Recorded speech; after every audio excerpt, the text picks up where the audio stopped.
All right, good evening. I just wanted to melt everyone's eardrums before we fired this bad boy off. So let me start the recording. We got an extra special.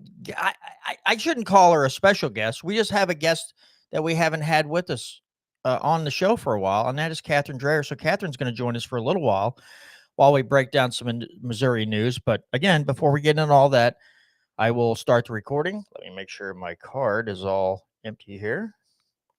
Let me format the card. And then I'll start the recording, and then we will proceed with the Liberty Talk.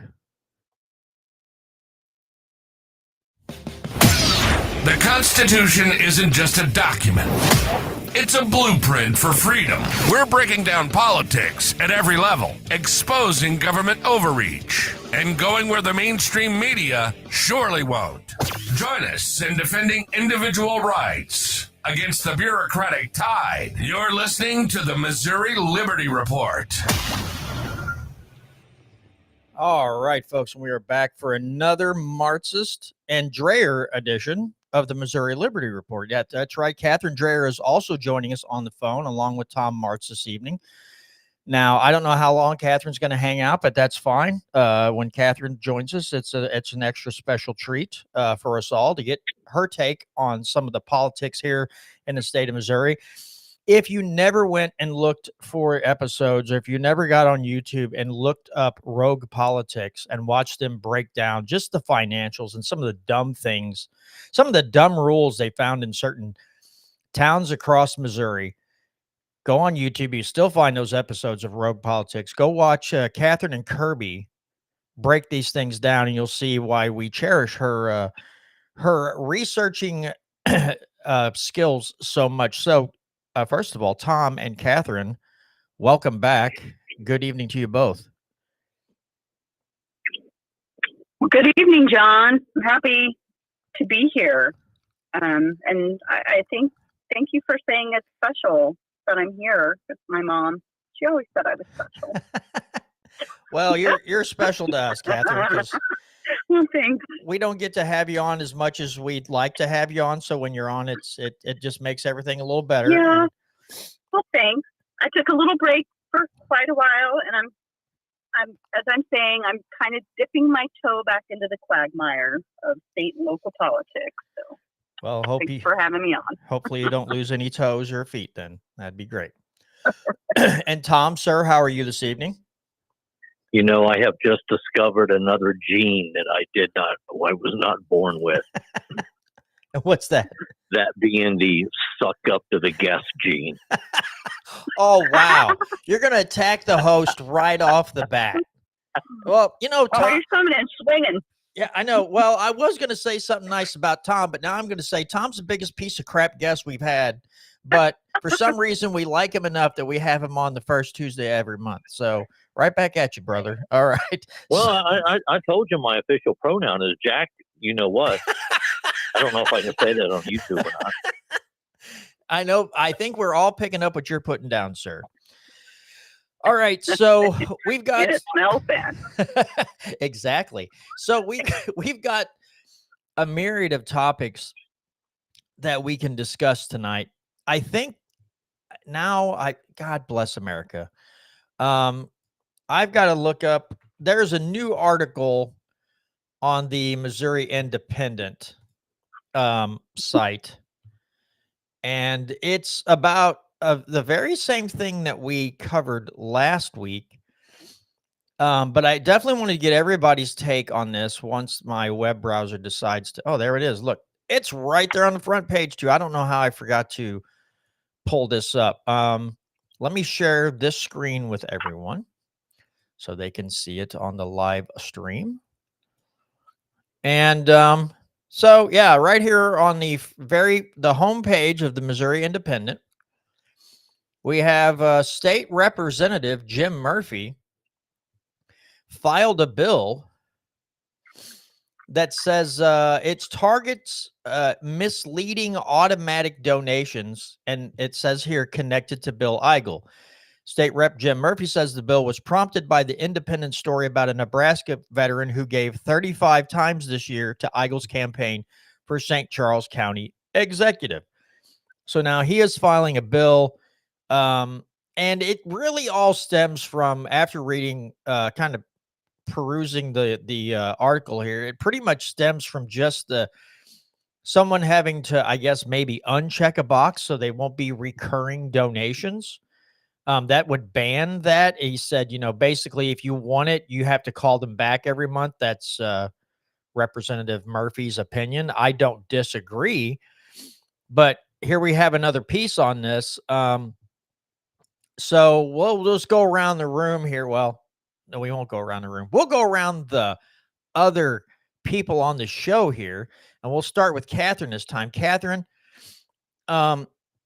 give me your take on this. I wouldn't, I guess scandal's not the right word, but this kerfuffle about Eigel's campaigning, or whoever's running his campaign, the way they're garnering donations, especially seeming a lot of them out of state for a county executive position.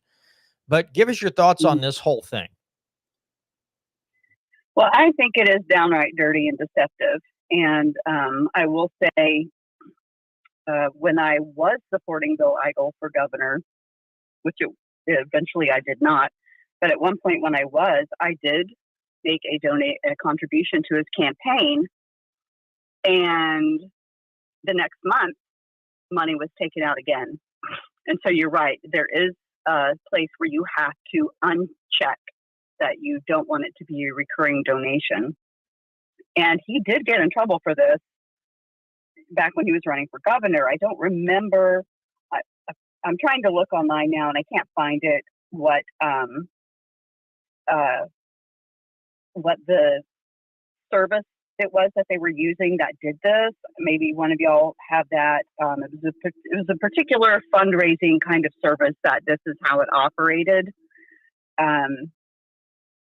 So he was doing this when he was running for governor, and that was exposed. And so the fact that he's doing this again, just for St. Charles, okay, let me back up a little bit. When he was running for governor, when I asked him about it, the explanation was that, if he won for governor, that because it's a statewide office, it could help, things that happen in Missouri might, other states might follow suit. So in that way, it was rationalized that it was okay to be taking so many out-of-state contributions. But now he's running for county council, or not council, county executive, St. Charles County executive. So the fact that they're getting these repeat donations from so many out-of-state contributors that didn't sign up to be to have money taken out of their account every month, it is deceitful. And to me, it's just wrong. If you're going to run for any office, especially as local as county executive, then you should be talking to your St. Charles County people for their donations. Like, don't even come out to Lincoln County. Well, okay, maybe, because St. Charles County people are moving out here, and I don't care for that. But it should definitely be more local, in my opinion. And I also think it's lazy. I'll just say that. It's just downright lazy. Like, I'm not going to be bothered to actually campaign for, to actually talk to people and let them know why they should donate to me for this position. We're just going to set up this again. I need to find what sort of, what the program is that they're using that solicits these donations. But to me, my opinion is it is deceptive, deceitful, schmarmy, and lazy. Tom, your thoughts?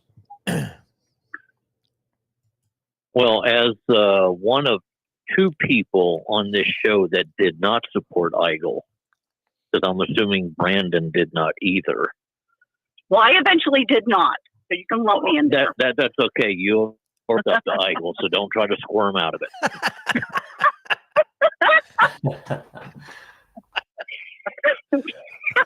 Okay. Okay, I'm assuming, because I've never been to his website, I'm going to assume that when you go to donate and you think you're donating to Eigel, you're automatically donating to Bill Pack, which is completely different.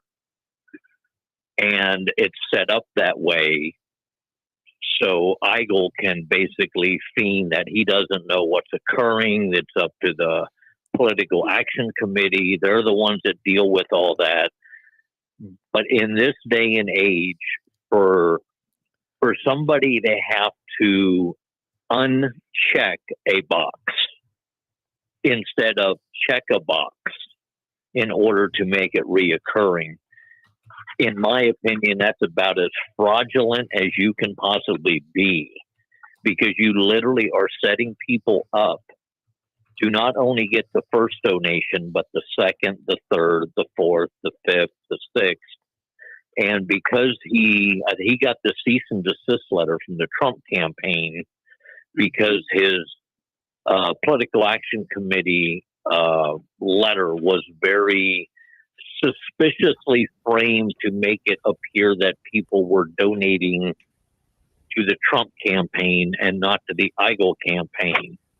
And then once he lost the governor race, the PAC was put on hold for a little bit before then he decided to run for the county commissioner slot, which reactivated the Bill PAC, which then reactivated these reoccurring payments. I mean, this is about as sleazy as you can possibly get for a guy who promotes himself as being principled, religious, and he was going to be the best person ever to be governor for the state of Missouri. I mean, to me, it's just absolutely sleazy. I would never support, endorse, or even vote for somebody like that. And Brandon, your take. Well, obviously going to share the sentiment with Tom and Catherine that, yeah, it's extremely sleazy and shady practice. And the real kicker that just puts the nail in the coffin is if this was something like some kind of a mistake, or even a way to like try to save face from this, would be to jump out in front of it and you acknowledge it, and then you would do your best to be like, you would jump out in front of the microphone and be like, we are going to issue all refunds for everyone. We're going to, make this right. And we didn't mean to, this was an accident, but he refuses to address it. He just keeps brushing it off when it's like Tom and Catherine were saying, it's such a unsavory tactic that you would think that if you were an honest person, if you were trying to present yourself as an honest person, you would get out ahead of a scandal and try to make it right after the fact. But I think like I said, the part that really makes him look guilty to me is once this comes to light, but let's say you try to pretend like you weren't knowing what the Bill PAC was up to and you didn't have anything to do with this checkmark box on the donations, then you would be on top of making sure that it gets fixed. And the fact that he pays no attention to it and is not doing that just goes to show you how dishonest he really is about the whole thing. Now, when it comes to campaign donations, like this, the tactic in which he's getting these donations is really bad, but I'm not going to act like it's any worse than the politicians who just outwardly get their money from corporations. I mean, he's getting his donations from people, which again, he's doing it in a very borderline, illegal kind of like extremely dirty tactic of doing it. And I'm not defending that in any way. But I'm not going to act like, to me, that as a politician or as a voter, it's that much worse than someone who just openly is like, no, I get all my money from big pharmaceutical companies, big oil companies, big ag, promote different bills because of the interests that are openly on paper. But I do think the way he's going about it is about the worst. I mean, everything about this is just reeking of dirty politician for sure. So, Catherine, real quick, I think, is it targeted victory? I think that's what it was. Yeah. I don't know if it's still the same one. So, but I was going to say to what, I'm sorry. No, go ahead. Finish your thought. Now I think I lost it because I'm at that age. I was talking about how I think it's like getting campaign donations openly from like getting your campaign donations from corporations and then openly Oh, voting. yes. Okay. Okay, yes, thank you. And I agree with that.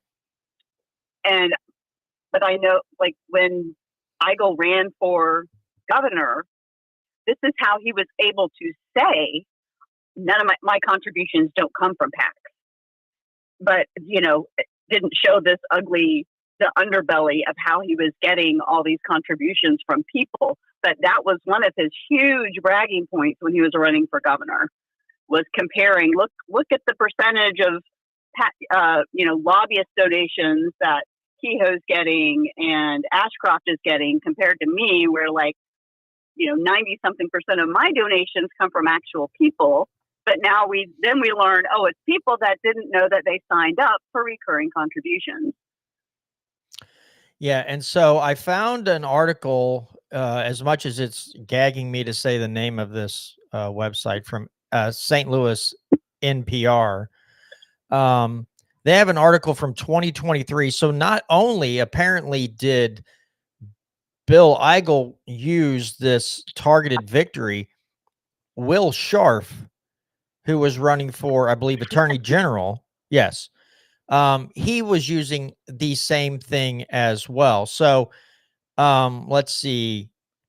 Some solicitations Adam received.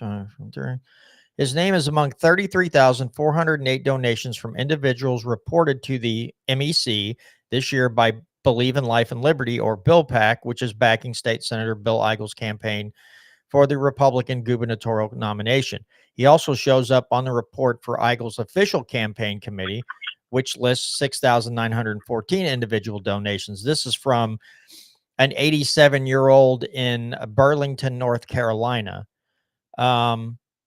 So there's 185 individuals who both gave to Eigel and Scharf, averaging 9 contributions per donor. But they were using at this time, they were using Targeted Victory, a Virginia consulting firm, to contact contact donors nationwide. So this article was from October 2nd of 2023, which I had not seen that Scharf was also part of this. Everything was pointing to Eigel because some of the things he was doing were mentioning Trump. And I think people thought they were donating to Trump, and in all actuality, they were not donating to Trump. That money was going to Senator Eigel, or gubernatorial candidate Eigel. And yes, he did get a cease and desist from Trump's campaign.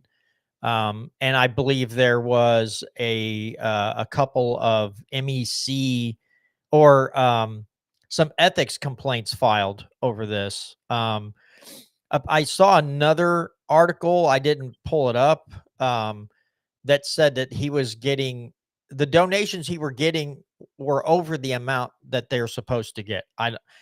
By so many percent. So that was also mentioned in another article, but I was too busy looking for the service that he was using. But yeah, he did have a couple ethics complaints filed against him as well, for the amount that people were donating to his campaign. So I don't know. I supported Eigel in the beginning, and then when he voted the way he did on that school bill, I was like, I backed away, and I'm like, nope. And then I got some very angry messages on X about how I was not contributing anything positive, and I was basically I was just screwing things up, and I wasn't doing anything positive and doing anything to make positive changes in the state of Missouri. I didn't really respond. I just said I did, but I just gave a vanilla response to the person, because I'm like, I don't have the time nor the patience to sit here and debate you over this. Like, if you want to overlook these things, that's totally up to you. You want to vote for him, go right ahead. But and then he was in Owensville. Like, they brought him to Owensville, and one of my friends asked him about his vote, and she point blank asked him, you know, did you vote for this? And they said he smiled real big and said, yes, yes, I did. And she kind of chirped back at him, well, I wouldn't brag about it. And he just ignored her like she didn't say anything and went on to the next question. But and then my friend Sam and Trish kind of thought, okay, well, we can't vote for him either, and they kind of backed off. So yeah, the school, Catherine, you're right. He did sour some people, and I don't remember what that bill was about. I know it was a horrible bill. I don't even remember what the bill entailed. You know, in all actuality, but I remembered it did sour some people in his camp or potential voters, and the grassroots saw that, and a lot of them seemed disgusted. Now I don't know how many of those turned around and still voted for him. I know there were a lot of people upset the way he voted. Do either of you guys remember what that bill entailed? Because I can't for the life of me remember. Well, I do remember just as a homeschooler what was in there, that, and I don't remember how it was worded, but a lot of homeschoolers were very concerned that it didn't have a way to separate homeschoolers who didn't want to take state money from those who did. Like they were creating this separate category for homeschoolers who took the money. Again, it's been a while. I don't remember all the details either, but I do remember there was a lot of concern amongst the homeschoolers that it had like a little window, like an opening where government could get more involved in homeschooling, and that I mean there were a lot of other issues, but that was one of the major ones I remember.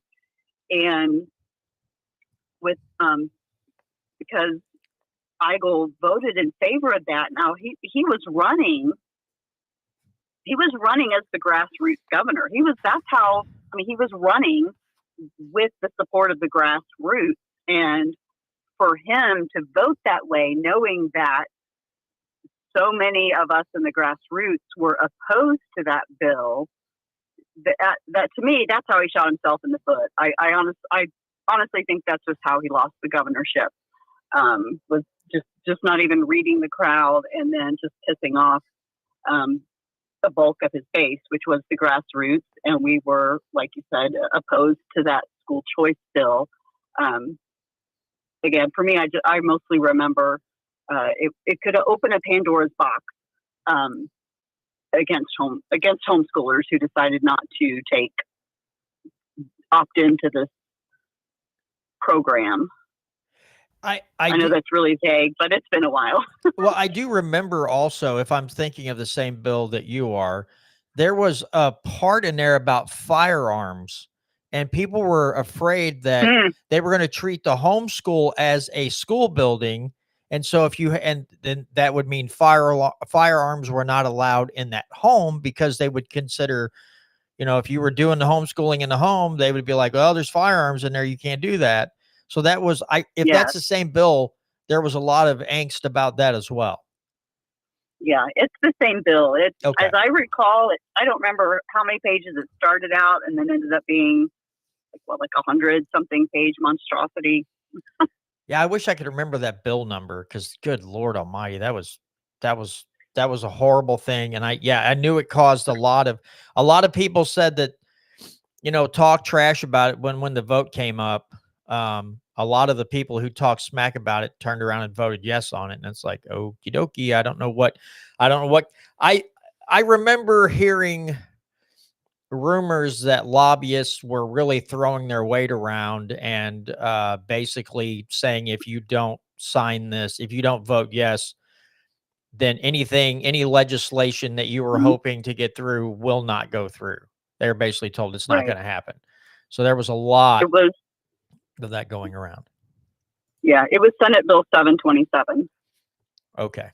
Yeah, that was a disgusting piece of legislation. But since we're on the topic of this, let me see if I can get this thing. Okay. I know I shouldn't lend any credence to this woman. Okay, I get that. I should just leave it alone, but this woman gets on my nerves so badly. Is this SNP? what's that? Is it SNP? No, it's Jess Piper. Yeah. You remember what you called her in a thread, and I responded that her new nickname is SNP. Oh, School Nazi Piper. Yeah. Yeah, you're right. I do remember that. I this video. Listen. I'm going to play this audio. And it's going to hurt all of our ears, and I understand that, and I kind of apologize, but I kind of don't. Let me see if I can pull the right page up. I've got too many. It's okay. It's this one here. So I think this was. I don't. I think this has something. No, this does not. Dang it. That's the wrong thing. I apologize. Give me just a moment. There was one thing. Maybe I already have this. Okay. Maybe it's not a video. She has done a video about this, anything that has to do with like school vouchers. Now, her hang up is that the Missouri Constitution says that no money from the general funds can go to any religious organization or school or anything like that. And she's always harping about this. And she brings up the Constitution on this part. Now, I don't know it. I haven't read it. I haven't gone in and looked at the part of the Constitution that they're saying is, it's going against. My problem is it's convenient for her right now to say this is unconstitutional. You can't, the Constitution means nothing to her. She may be right. Okay. She may be right. But this is a reason for her to come out and say these things. She's for Medicaid for all, or Medicare for all. Completely unconstitutional. She keeps wanting to funnel money to the schools and do all kinds of other unconstitutional things. But this is just like, ooh, I can use the Constitution this time. Like, yeah, but you ignore it all the time. All the time. You don't care about it. And now it's convenient for you to bring up the Constitution when generally it's not. And then you have people like Tom, when Jess makes a post on X and Tom corrects her on her lack of constitutional knowledge, and she immediately blocks him. So you have those things too. But Tom, she's right on this one. Yeah, she is right. Okay. I'm not going to lie. It kills me to have to say this woman is correct, because she is such a moron most of the time, but she is correct on it. But I think even if it wasn't, she'd still be against it if nothing in the Constitution was about it. For some reason, you taking money and allowing money to move from let's say a kid was going to one school and they decided they wanted to go to this other school, and that money moved with the kid. She gets really mad about that. It's like, okay, Miss Education Super Nazi, do you not don't you know that that's how they fund you? They get so much money per child. So yes, if the child moves, they're not going to get that money anymore. Why would you keep sending money for that kid to a school where the kid's not going to school anymore? So she kind of leaves that whole thing out of her argument. But Tom, you can kind of expand on this, if you will. Give us your knowledge on this. Yes, she is right as much as, but again, like I said, it just drives me nuts that she's going to bring up the Constitution now when she'd ignore it 99% of the other time. Yeah, well, you know how they talk about how it is that a blind squirrel can find a nut on occasion? Yeah, that's true. That's true. Okay, well, she's a blind squirrel and she found a nut. It is true that in the state constitution that it does prohibit the funding of religious parochial schools. Now, that has been determined to mean that it does not mean that you can't fund children that go to a religious institution. You just can't fund the religious teachings of said school. So you could literally go to like, I forget what the Catholic high school is here in Springfield, but you could literally go to that Catholic school and you could study math, you could study English, you could study geography, you could study civics, you could study everything under the sun, and you could fund that institution and you could fund those students. But as soon as you start funding the religious application or the religious teachings, that's where the line has been drawn. Now, is that line placed correctly, Tom, in your opinion, or should money not go to that institution at all because it is tied to a church? I think the way that it's worded and the way that it was probably meant, because don't forget, schools used to be in churches. Right. And I would bet back in the 1820s when our original Constitution was passed, and in the 1860s when the 3 different constitutions were passed, that there still were schools being held in churches. So to my way of thinking, I would say, no, you can't fund that.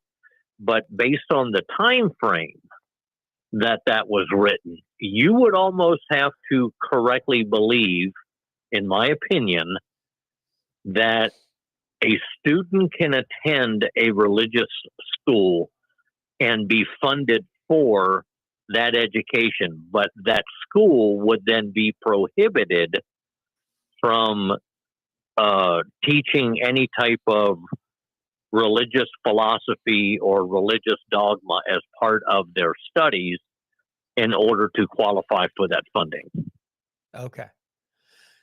Yeah, like I said, I didn't have a clear understanding, and that's why I wanted you to clarify.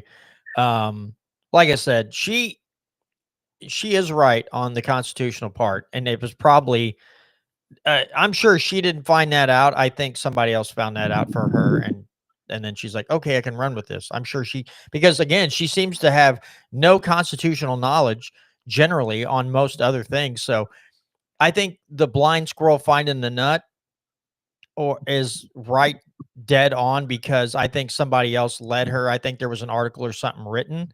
I'm pretty sure she pointed to an article where the judge was having to look at the constitutionality of it, and that's what she latched onto. But I think if nobody would have brought up the constitutionality of it, there's a pretty good chance she wouldn't have figured that out. She might have, but I think she's a couple waves short of a shipwreck, and I don't have a lot of faith that she would have found that on her own. Brandon, you look like you want to add to that? Oh, specifically on the last thing, yeah, I think Jess Piper's a super moron. But no, more broadly on the topic, I mean, I think it's such a ridiculous kind of way of going about this, like you specifically for Jess Piper, because I guarantee you, if all of these other private schools that were getting this funding all of a sudden became secular and didn't have any religious affiliations or teachings, there's no way she's going to be like, well, I guess I don't have a constitutional grounds to stand on, so I guess the fight's over. Or if they amended the Constitution to allow the funding to go to religious schools, that their primary purpose was to teach general education. Like if there was a constitutional amendment to fix that, she's not going to give up the fight. And so, yeah, it's the dumbest. It doesn't build her case in any way too. Because like you said, she is unbelievably selective when it comes to when she chooses to actually abide by the Constitution. Okay.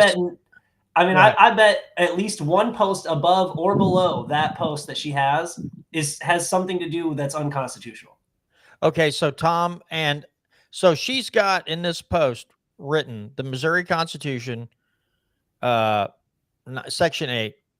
Article 9, Section 8. I'm sitting here looking at it right now. Okay, so because that's her other beef. She doesn't like it going to charter schools. She doesn't like it to go into private schools. She only wants to fund public schools, and that's it. And her case is Only the rich people get to do this. They get to enjoy this. Poor people don't get to enjoy it, blah, blah, blah. That's her big sticking point. It's rich people get to do it and poor people don't. Yada, yada, yada, on and on and on, because she's a progressive, clearly. Half of her argument, and I'm not looking at her argument, but based on the way you described it to me, I would say half of her argument is correct. The other half is incorrect. So she's pretty much in line with most Republicans who are up in Jefferson City as well.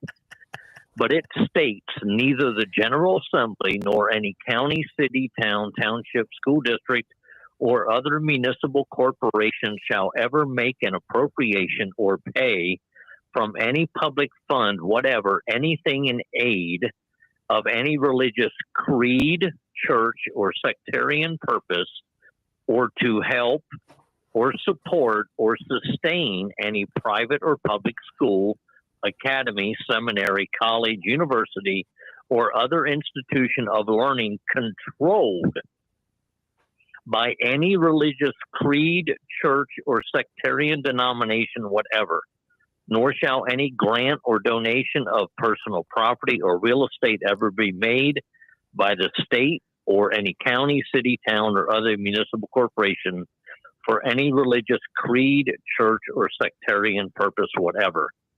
Where she fails in her concept of charter schools is that charter schools are also, in my limited research on them, they're still along the lines of DESE. So there's still a provisional function that they're not actually private schools. Yeah, They all fall under the Department of Elementary and Secondary Education. right. And that, again, she just, anytime you talk about moving money from a public, school like the one here in Owensville or where everybody lives to any kind of private school or charter school, or she loses her collective, what, she just goes off the deep end. And it's this constant, they're trying to defund education. I don't know how many times I've had to get on there and on X or whatever and go, they can't. It's in the Constitution. Was it 25% of the total budget automatically goes to public education? What are you talking about?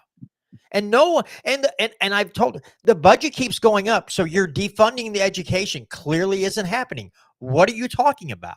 She never responds. Because I got her dead to rights. But she's always, they're trying to defund public schooling. And the point I want to, I will never get her to respond to anything. But the point I want to get across here is, like, if the public schools are doing so well, please show me how they're, just head and shoulders above any private school, charter school, by testing scores, whatever, or the achievements of the kids. Please show me. And they can't do it. So it just tug on heartstrings. And this, again, she got constitutionally half right.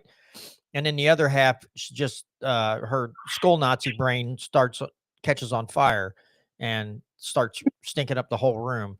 Catherine, anything could go ahead, Tom. Sorry. But based on the way this reads in reality, you could have a school in a, I don't know, you named a religion. You could have a school in a Lutheran church. But as long as it's not being taught or it's being controlled by anyone of any religious creed or the church or any sectarian denomination, you literally could fund a school in that building, because this came from the Constitution of 1875. So I guarantee you they had schools in church buildings at this point. Well, yeah, let's see. Let's do a quick search. Just to see. I will say, though, most religious schools that I know of, that my friends went to and all of that, there was mandatory some sort of mandatory Bible study or sermon of some kind that they had to attend. So while Tom's point, I'm not arguing with Tom's point at all that you could have a building that is, you know, a dual purpose building where the school has no real affiliation with the church and could be the headmaster of the school could have no affiliation with the church itself. But most of the time, in most practical instances, that's not the case from what I've gathered in my personal experience. Yeah. Catherine, anything you want to add? Not really. I haven't seen the post. Okay. I actually haven't been on X in quite a while, so yeah, I am not. I haven't researched enough about what she said. Okay. I'm just listening in amusement. It's not hard to do. It's not hard to do. So I wish you can't get it into these people's heads. You can't get them to deal with the facts. And, somebody commented in the post here on Facebook that, and it just, where did it go? I just scrolled down too far. Facebook? Yeah, this one was on Facebook. The Missouri NEA Teachers Union currently is the only organization fighting this. The lawsuit is being heard in court, right? So they're bragging about well, of course, the teachers unions don't want to see public education funding go anywhere else, whether it's constitutional or not.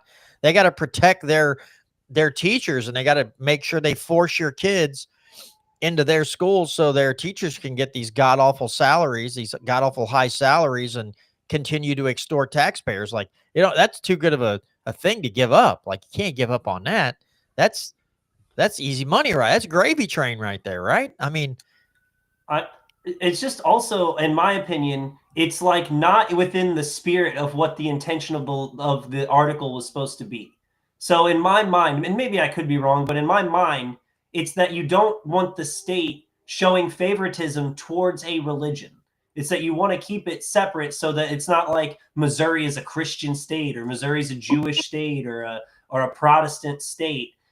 And so what I think it's taking money from parents whose kid would have went to a public school who chose, like the parents chose to send their kid to a private school. And so the voucher money is just following the kid.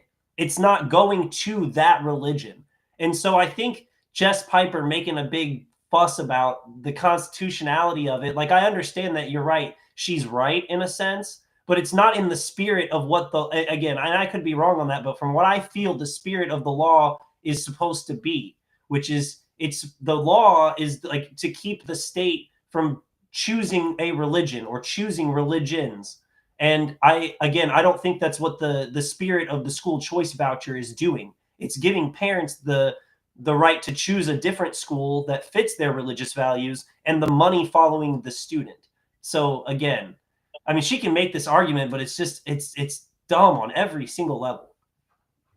Yeah, it's, and this is the disappointing thing. And I know Catherine will agree with me on this, is about every year somebody comes through with some kind of school choice bill. They just can't leave the homeschoolers alone. You sit there and read a bunch of the bill and you're like, all right, this got some, maybe this is constitutional, whatever. But at some point, somebody's got to slide something in about homeschooling, and they lose. Like, the grassroots are like, nope, we're done. Good day. And they lose support. Now, it still may pass through the chambers and onto the governor's desk, but they can never, ever seem to leave homeschooling alone. It's like their kryptonite, Somebody in that building at some point sees that bill and goes, wait a minute, guys. Wait a minute. Have you heard about these homeschoolers? They're creepy.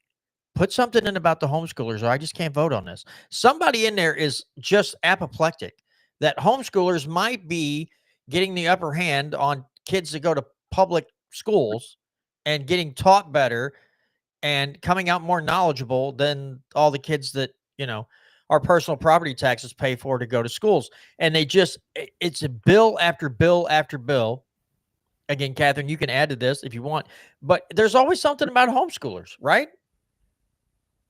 Oh yeah.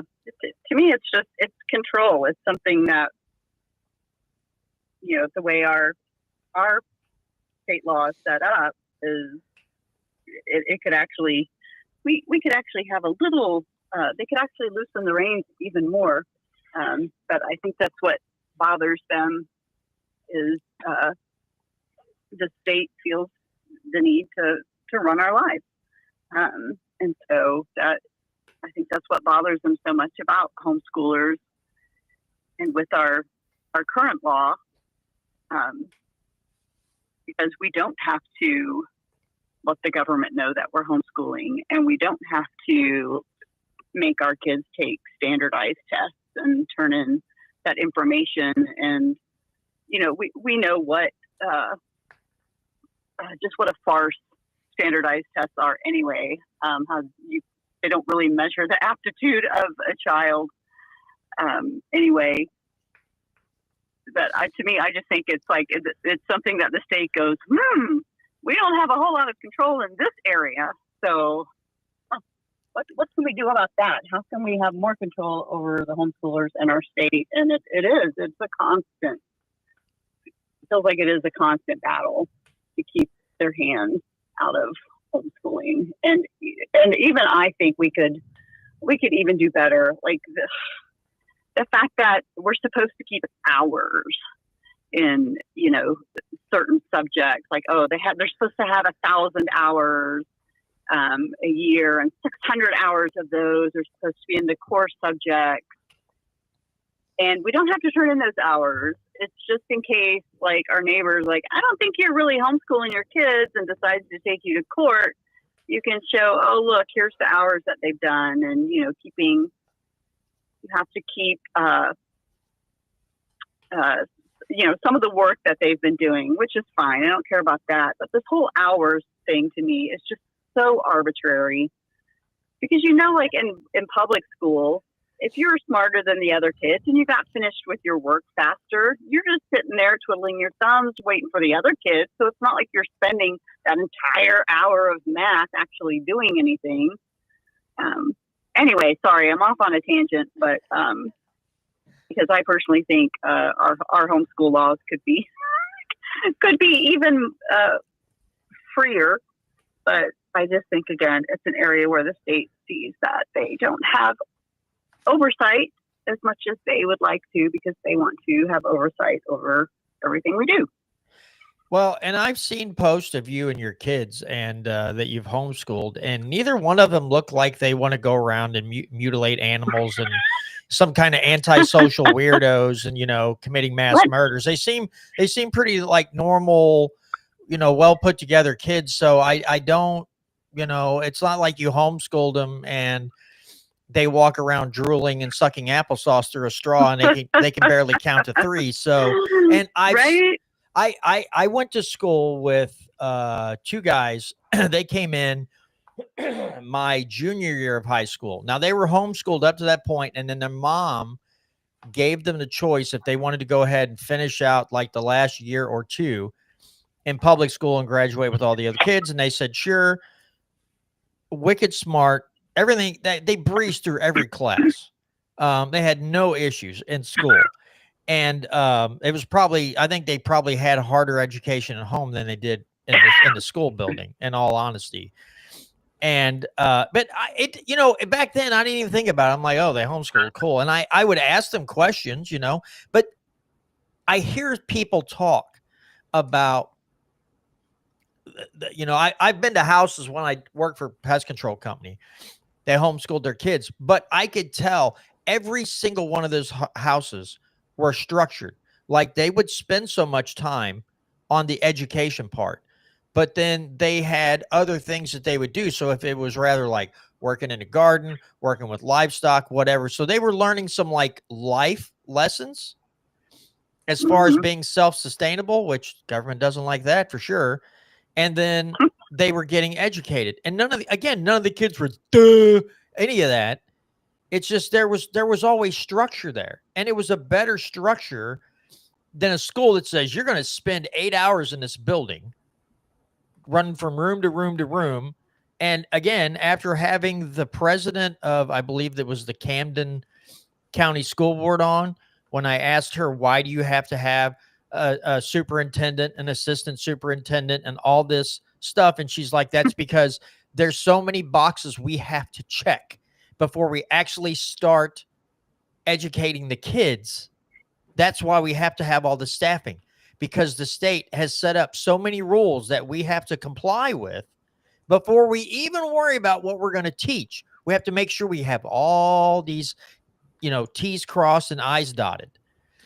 And so if that tells you anything, that's every school in the state, of course.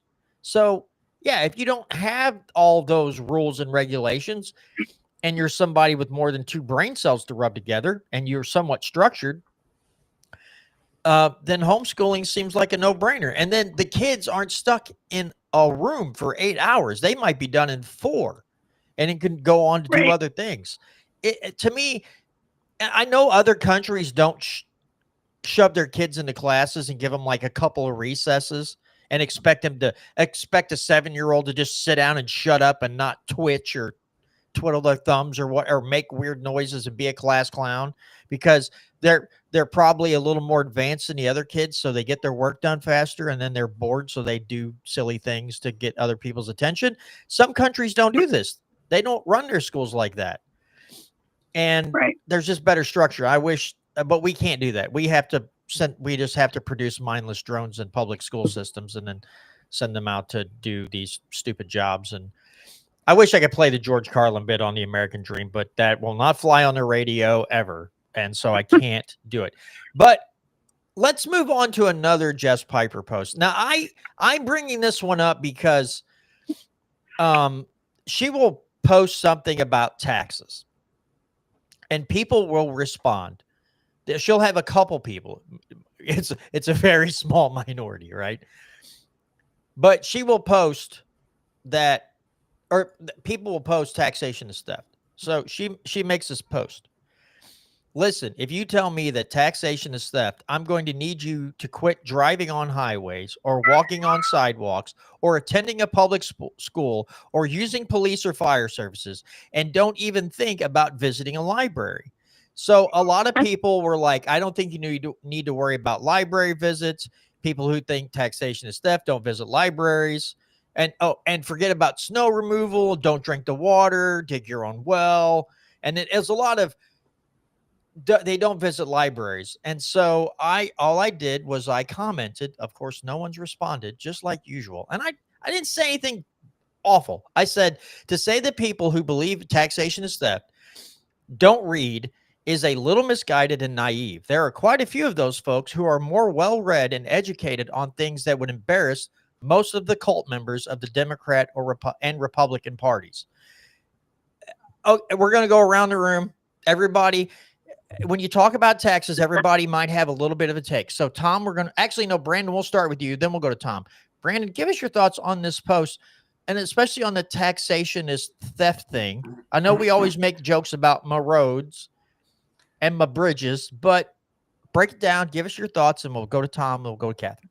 Well, if you look up how much it would cost in taxes to fund basic things that you're talking about, like roads and, the police department, the fire department, all of those things, it's a drop in the bucket to the amount you actually pay in taxes. Like how much it costs for the basic infrastructure versus what the American taxpayer is fleeced every year is ridiculous. It would be like if food companies raise their prices. So you're like, oh man, I wish that restaurant wasn't so expensive. And they're like, oh, I guess you don't like chicken. I guess you don't like beef. You don't like any of the food that they have. It's like, no, I just wish it was less expensive for all of the things that you're listening. It's like, yeah, it's not that we wouldn't pay for a private company or even a well-run government, if a such thing ever existed, to fund these things. Like, that's not the issue, is that we don't want the roads, or we don't want certain kind of societal protections that we don't have to supply ourselves. It's that the amount of money that we are fleeced for those things is out of control, and there is no good system within a form of government that's going to do that. Like, there is no, like, when government does something bad, There's no other government that you can hire to replace that government. You have to wait years, vote out that person, and pray that the person you voted in has more competence than the person who screwed everything up last time. And there's no guarantee in that, as if anyone with eyeballs looking at any sort of society can see. So, yeah, I mean, I could go on for days about this post, but I'll pass it off to Tom.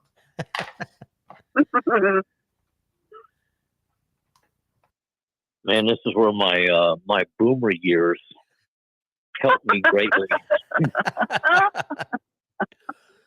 In the county that I grew up in Pennsylvania, we had county sheriffs,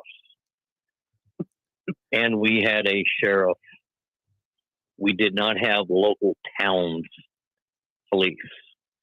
Our fire department was completely volunteer except for the fire chief. And every year they used to come around house to house, and they would tell you how much it would cost you to have fire preventative services respond should something happen to your house, as in it catches on fire. You had the choice. You could either funnel money to them and they would respond if your house was burning down, or you could say, no thanks, I'll pass. And then if your house caught on fire, they would respond and they would watch your neighbors' houses to make sure that they didn't catch on fire while yours burnt to the ground. So she's got to be a millennial. That's the only thing I can think of, because everything with frickin' millennials is, well, it's taxes, taxes, taxes, taxes. You know, there didn't used to be a massive amount of taxes. You paid enough in taxes to fund those things that the government, most people felt the government should provide, which was your infrastructure, your roads, your plowing the roads in the wintertime, snow removal. You had your policing services. I mean, I'm old enough also to remember the police used to carry two reports. One was called an incident report. The other one was called an accident report. Generally, if you rear-ended somebody, they filled out the incident report because you were guilty of following too closely. So you were at fault for rear-ending somebody. Now, there was truly something called an accident report, but those were used when the police could not make a determination of who was actually fault for whatever occurred.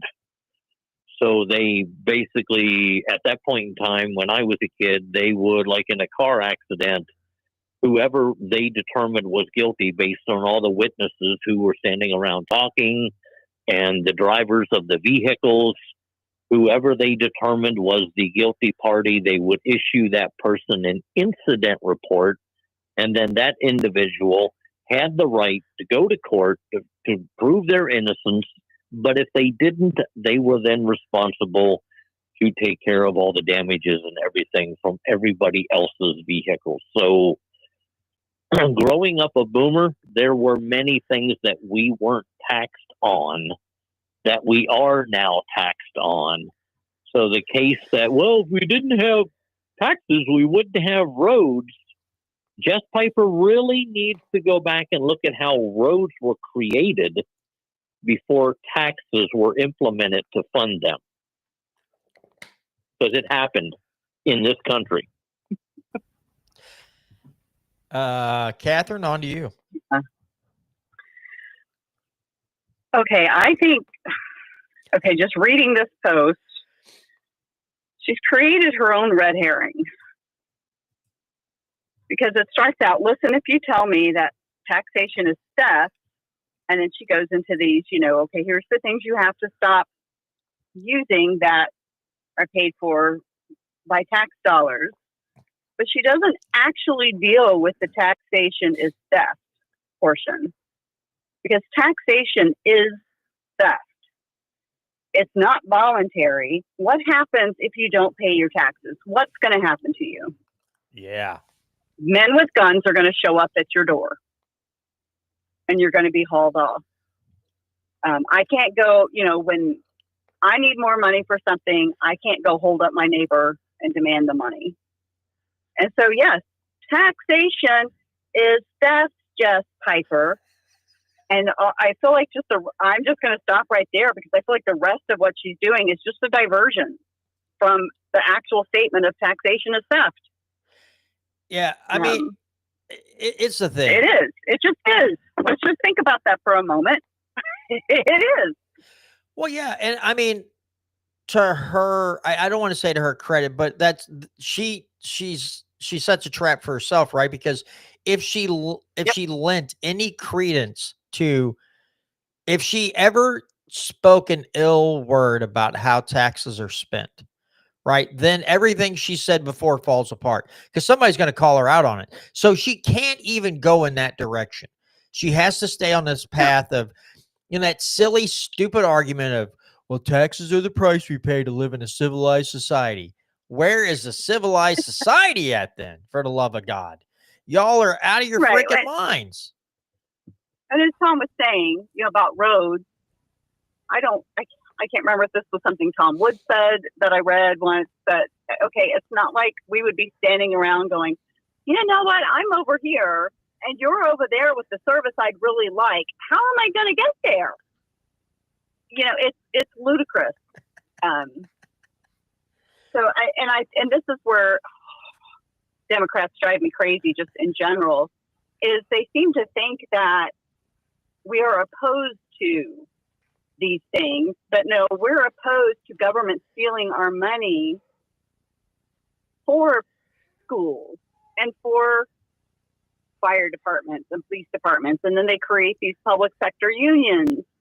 Anyway, I won't get into all of that, but again, I just feel like she doesn't even deal with her own statement of, if you're going to say taxation is theft, then don't do this and don't do that. But okay, well, Jess, let's come back to, is taxation theft or not? Yeah. And then Agorizer, I remember this from LRN was a network, and I cannot remember the name of the show they used to play on the local station here. God, I remember. I want to say his name was Dave Champion, but I don't know if that's right. Big libertarian voice, several years back. But there was like a little bumper it would play, and it's like, roads, where we're going, we don't need any roads. And when she posted that in the chat, it reminded me of that little thing that they would play before his show would come on. And I don't know. I get a kick out of these people. I really do. Ernest Hancock. Thank you, Agorizer. Man, he's right on it. Ernest Hancock. Yeah, he had a phenomenal show. I don't know if he's doing a show anymore or not, but he had a really good show back in the day. He was a big supporter of Ron Paul, and he had some very interesting topics on. So, but yeah, this whole, again, if you started giving credence to, maybe like if she would give credence to the fact that all these tax dollars are being wasted or whatever, right? And she doesn't want to say anything about the force needed to take that money from you, because they want that force there. They want that force there to take that money at any time they need it. And so they can't, the only thing they can do is talk about, I'm going to mute that for a second. The only thing they can talk about is the need to keep getting these taxes to fund whatever stupid program it is that they want to fund. And that's what makes it so funny, is they can't any credence to the non-aggression principle, which is don't hurt people, don't take their stuff. They cannot even fathom bringing that up, because man, that might put a pitfall in their plans later on to steal more of your money to pay for some stupid program that will fail monumentally, and then turn around and blame it on the wealthy or the Republicans. So they can't talk about the non-aggression principle, and they can't talk about money being stolen.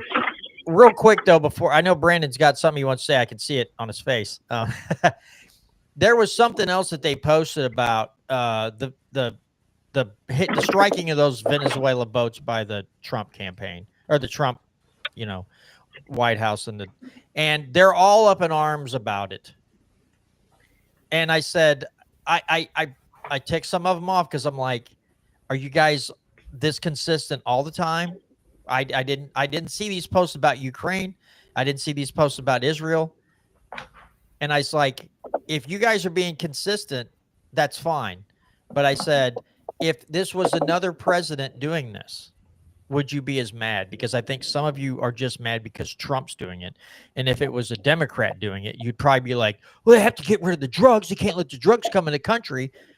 And somebody was calling me a troll or whatever. I'm like, whatever, douche canoe. Like, it's Trump's doing it, and it's bad. And that's where the thinking ends, and it ticks me off. But Brandon, go ahead with your thoughts. Oh man. Oh, so it was to Catherine's point a second ago.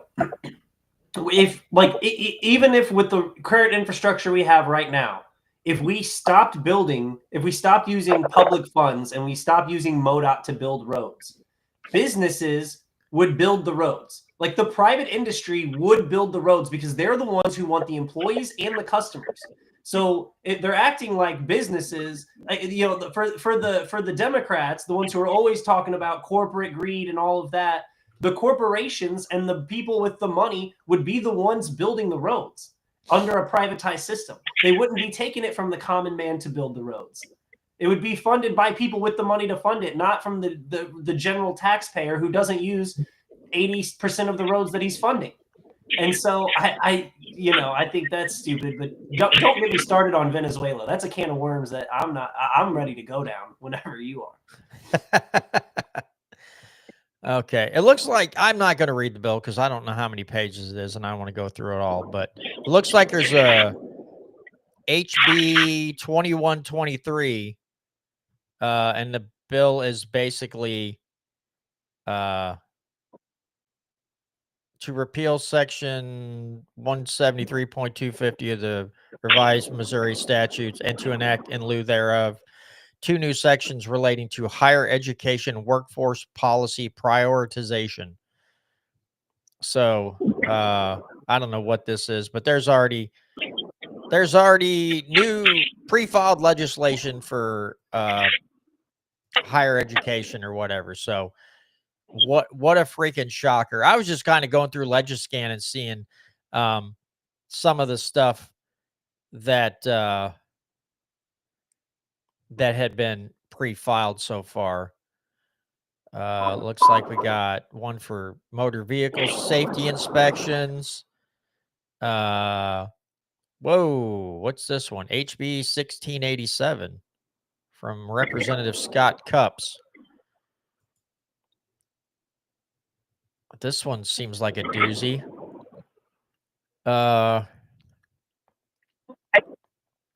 John, I think the motor vehicle inspection, I think is that Kristen? Oh. Yeah, Maisie. Used to be Maisie Boyd. Yep. Yeah, she's wanting to remove safety inspections in Missouri for vehicles. Which a lot of it makes sense. And also I was reading, those that work at the auto shop, they're like, you only have to pay $12 for a safety inspection, but the cost on their end is a lot more than that to do them. And so more of these, auto businesses that could offer safety inspections are starting to not offer them anymore because they lose money on them. And I don't know if she was comparing it to Ohio. I don't remember which state it was that she was saying that they had eliminated safety inspections. And she's like, well, their roads are still fine. Yeah. So I haven't read through that whole bill, but I'm thinking, okay, that one's not too bad. Well, okay, here's one I just ran across. This is very short. This is a pre-filed bill. This is a doozy. So this one is, again, introduced by Representative Cups to amend Chapter 566 of the revised statutes of Missouri by adding thereto 1 new section relating to the administration of surgical castration for certain sexual offenders with penalty provisions. So 566.450, notwithstanding any other provision of law, upon conviction of any sexual offense requiring registration under sections 589.400, 589.425, that is also an aggravated sexual offense as defined under 566.010, except sexual abuse in the first degree under section 566.1 and sexual abuse in the second degree under section 566.101, occurring on or after August 28th, 2026, if the victim of the offense is under 13 years of age at the time of the offense, in addition to any other sentence imposed, for the offense, the court may sentence the offender to be surgically castrated. Such surgical procedure shall be administered by the Department of Corrections by a licensed physician. The department shall provide the services necessary to perform the castration. An order of the court sentencing an offender to surgical castration under this section shall be contingent upon a determination by a court-appointed medical expert that the offender is an appropriate candidate for surgery. Notwithstanding subdivision 2 of the subsections, such determination shall be made no later than 60 days from the imposition of sentence. In all cases involving an offender sentenced to a period of incarceration or confinement in a correctional center as defined under section 217.010, the procedure shall be performed no later than 1 week prior to the offender's release from the correctional center. If an offender fails to appear as required by court order for purposes of the procedure or refuses to allow the procedure, the offender shall be charged with the violation of the provisions of this section. Upon conviction, the offender shall be imprisoned for no less than 3 years, no more than 5 years, without benefit of probation, parole, or suspension of sentence. Nothing in this section shall be construed to require the surgical castration if it is not medically appropriate. The provisions of this section shall not apply to an offender who is under 17 years of age. So just me rattling all that off. Tom, we'll start with you on that one. What do you think about that one?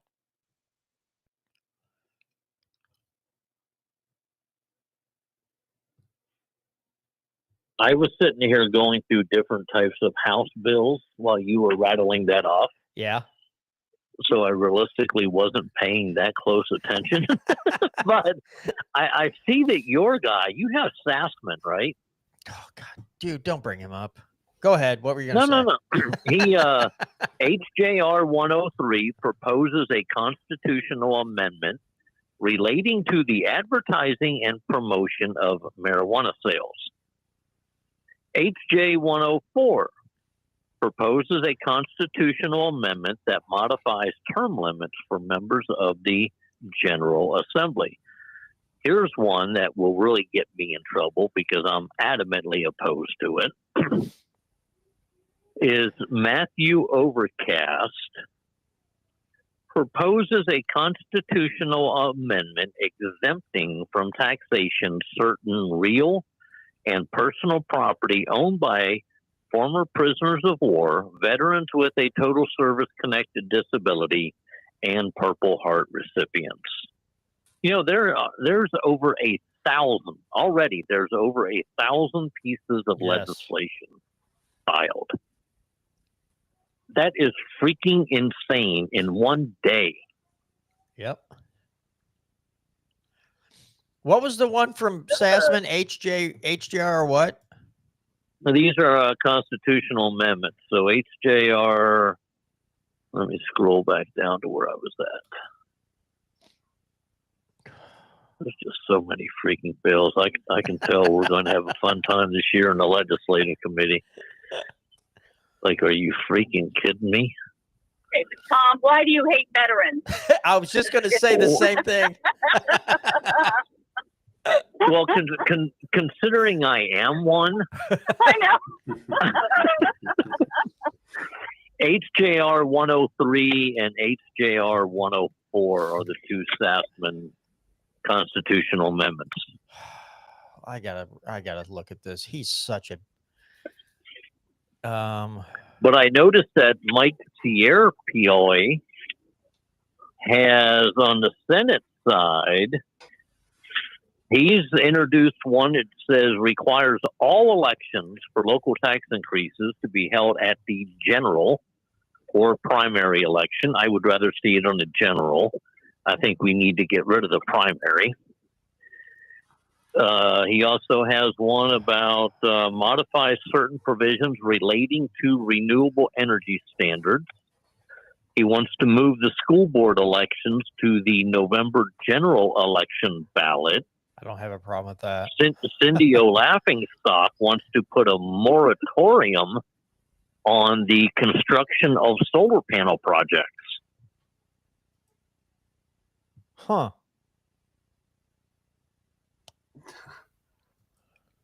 Which is kind of unusual for her. Yeah. And here's one from Mike Moon, and I'm going to pick on him tonight a little bit because I have a serious question about this. Now, I haven't read the bill, but the title is it creates provisions relating to weather modifications. Mm. So the other day I think I was on X, and they must have been in Florida because they were filming these jets going across the sky with their contrails, chemtrails, whatever. And he's wanting to know why the governor isn't doing anything about it. So I just politely asked him what he would like the governor to do. Scramble the National Guard fighter jets and shoot them out of the sky? I remember seeing you respond to that post. Yes, I remember that very well, Tom. Because if you think about really it, hard. what is any governor going to do about chemtrails / contrails or whatever that's happening up there while they're flying across the skies of Missouri? You can have all the laws you want down here on planet Earth, but unless you're willing to scramble the fighter jets and take out whatever up there, they're never going to learn their lesson.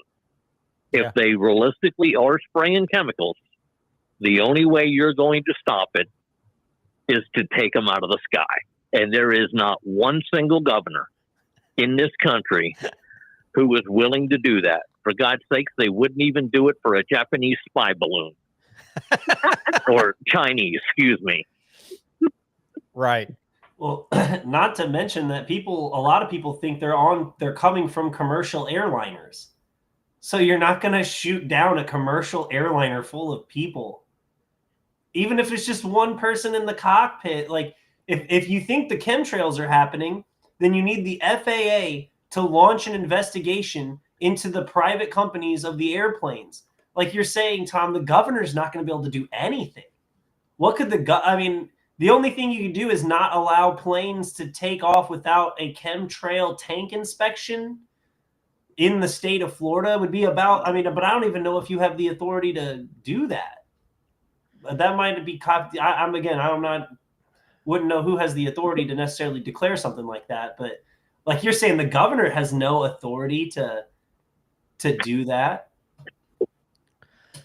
No, I'm saying there's not a governor in the 51 states. I'm forgetting the one that's over there in the Middle East, but in the 50 states that are known as the United States, there is not one single governor who would scramble a National Guard fighter jet to take out whatever is up there, marking up the skies above the state that he is the executor of. There's not one. So what's the purpose of passing these frickin' laws? Well, again, it would my main point was that you were saying that the governors would have to scramble the jets because they don't have any other kind of, there's no option for them to stop the chemtrails. Like the only thing they could do is scramble the fighter jets, right? So like your question is super, realistically, what power could a governor have over what these commercial airliners are flying from state to state? Like, and especially like you said, ones that don't land in Florida. Like if an airplane is flying from the Caribbean to Atlanta, there's nothing that the state of Florida could do, like besides you said, scramble fighter jets. So what could you possibly ask a governor to do? This would be like something the FAA would have to do, or if there was a chemtrails issue, if they were actually secretly dumping terrible chemicals, it would have to be something that the federal government would have to implement to stop in any sort of meaningful fashion. Ron DeSantis has no power over the chemtrails that happen over Florida. Listen, I'm just looking at the bold print in this HJR 103. That's all I'm looking at is the bold print. The department shall adopt rules with restrictions on the advertising and promotion of marijuana sales that are at least as stringent as the restrictions on the advertising and promotion of cigarettes imposed by federal laws and regulations. Now, what is scratched out is under all circumstances, any such regulation shall be no more stringent than comparable state regulations on the advertising and promotion of alcohol sales. Well, the promotion of cigarette sales are much more, the restrictions on advertising and promotion of cigarettes are much more strict than the advertising and promotion of alcohol sales. So that's what he's doing. He's changing it from the alcohol regulations and rules on advertising and promoting to the cigarette rules and regulations on advertising and promotion. So again, my state rep is, you know what? I don't care. This word seemingly is making it back into the fray. I hear it more and more here at movies and TV shows. Bruce Sassman is retarded. Okay, that's it. I'm going to stop because I'm going to start saying words that aren't safe for radio. Well, he's an authoritarian. He is for all his thought process that he's all about liberty and freedom. Although I never realistically ever heard him say that he's for liberty and freedom. But the fact of the matter is he's along the lines of a Rick Bratton. Yeah. I mean, they're as authoritarian as they come, but they make it appear as if they're part of the conservative liberty apparatus of the state of Missouri. You know, the thing is like Ben Brown got elected as a senator, and he covers my part of the state, Gasconade County. And I've heard from people like try to contact him, email him, give him a phone call. And like after his first session, he don't respond to anybody anymore. It's like, I don't know if something's going on or he just got a big head. And he's like, I don't have to talk to these freaking people anymore. It's like, what exactly are you doing? Because man, originally, like when he first got in, you could get a hold of him and you could talk to him, no problem. Now it's like he doesn't respond to like some people I know that have tried to get a hold of him. He don't respond to nothing. Like what's going on, dude? Did your ego blow up or I don't know. Sassman is a waste of perfectly good oxygen. Like anytime he goes up there and he talks, he should walk right out of the building and apologize to all those trees that are outside the Capitol for making the oxygen that he wasted. He should go apologize to the trees every day when he leaves that building. First thing he does before he gets in his car is walk outside, look at a tree and go, I'm sorry about that. Sorry about all day today. I apologize. And then he can get in his vehicle and drive home.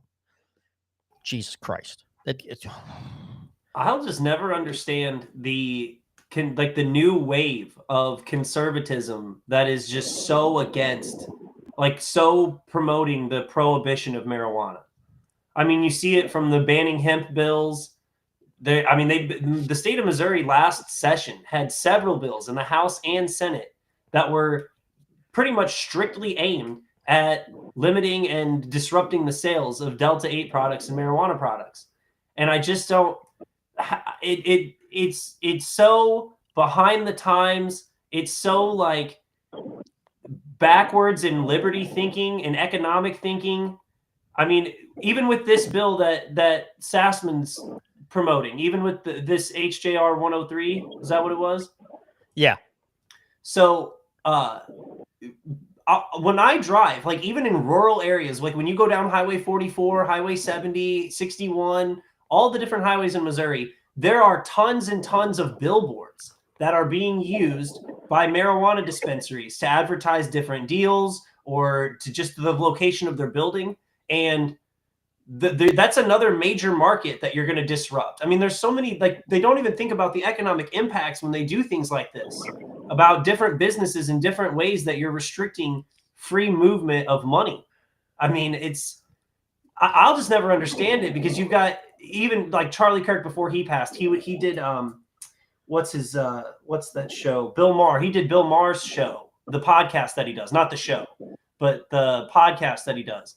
And he went on some like rant about how against marijuana he is. You've got the conservative, like what you would imagine to be like the new age conservative movements, like not the Bill O'Reillys and the Sean Hannitys. You would expect that kind of thing out of those guys. I'm talking about the Matt Walshes and the Sagar and Jetties that are just like so against, that are so like ready to bring back prohibition on marijuana. It's so stupid to me. It has nothing to do with conservative principles. I'm going to, this isn't an announcement. I'm just letting people know. I am going to sit down. I'm not expecting this bill to go anywhere. Okay. But I have decided that I'm going to sit down and I'm going to write an outline after talking to a state rep. He pointed me in the direction of someone who's kind of big into like marijuana and hemp industries and helping them as much as he can. I'm going to sit down and I'm going to write an outline for a bill. Again, I expect it to go nowhere, but it's going to be the Hemp Protection Act of Missouri, to just say, we're going to 10th Amendment, the stupid part of the CR coming out of the federal government saying that all those hemp products are going to have to go bye-bye. And then I don't expect it to pass, but I want to make the attempt to write an outline and hand it off to somebody to see if they can write up a bill that says, we are not going to enforce federal regulations on hemp in the state of Missouri. Kind of like a SAPA thing, but it's going to be for hemp. Just maybe if the farmers and stuff still want to grow hemp, they can. And if people still want to buy hemp products in the state of Missouri, they can. But I'm going to give it a whirl. I don't expect, I've lost faith. I figured I'd make an attempt, but I've already got some direction on who to send it to, who will probably more than likely carry it. And once they get the language written up, and then I would want to see the language, of course. But propose this, this kind of layout of the bill, and see if he'll carry it and try to just introduce it and see what happens. But I figure, what the heck, let's give it a shot, right? Maybe raise some more awareness of it, get some people fired up. I don't know. Again, I've lost faith in that building. Not totally. There's a couple people up there that help me keep a little faith, but for the most part, I've lost faith in that building. But I figured this will be my contribution, try to help out a little bit, but I don't know that I'll get a whole lot of support out of it. But as much as those people love to talk about how they want to help out the farmers, you'd think maybe they jump all over it, but then you start talking about hemp, and their eyes kind of glaze over, and they get that deer in the headlight look, like I just passed them a joint and asked them to light it up there in the state capitol building or something. It's like, no. I'm not saying you have to smoke it. This isn't a bill that says all state senators and representatives have to smoke marijuana. Of course, I think some of them should. Maybe they tone it down a little bit and chill out. Maybe not be so authoritarian. But yeah, it's not like I'm passing a bill that says all people must smoke pot, even though I think it would help a few of them out in that building. They tone it down a little bit. Seem a little high strung, So, you know John, what I mean? Go ahead, Catherine. Yeah. Okay. I'm going to make this comment, and then I'll need to jump off of here. Okay. I'll listen to what y'all have to say first. I'm not going to say something and then leave. I just want to go back to what Brandon was saying about conservatives, because I actually see it a little differently.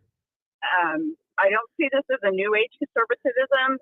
To me, this is what conservatives have always been, even though that word has been thrown around so much and in so many different ways that it almost doesn't even mean anything anymore. But just in my mind, conservatives, like I think about like Rick Santorum, who wanted to be in everybody's bedroom. And I still think like the actual conservatives are the ones that they still think it is their job to legislate morality, so to speak. Like, oh no, people shouldn't be smoking marijuana.